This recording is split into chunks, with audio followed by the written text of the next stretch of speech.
Oh, bless you, son. Bless you. Sorry. Thank you, sir. Thank you, sir.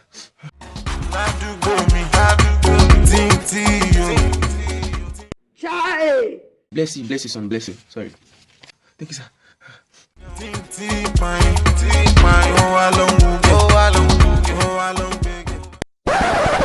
Oh, son. It's like a coming out to cold or something. Yes. Come, let's take you to the hospital. Okay. Yeah, because you've been sneezing since, like, it's getting out of hand. Let me take you to the hospital for the doctor to sharply check.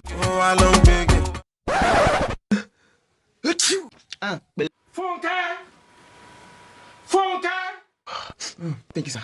Thank you, sir.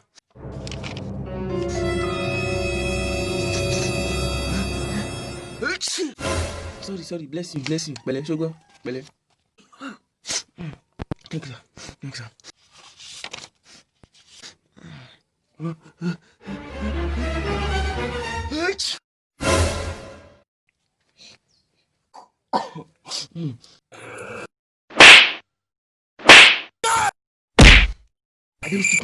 It's like I'm coming down with a cold.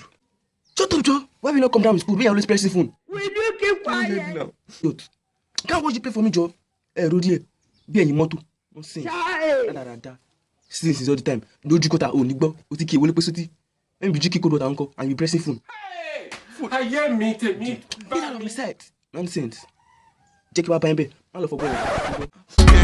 Stop shaving. For my love,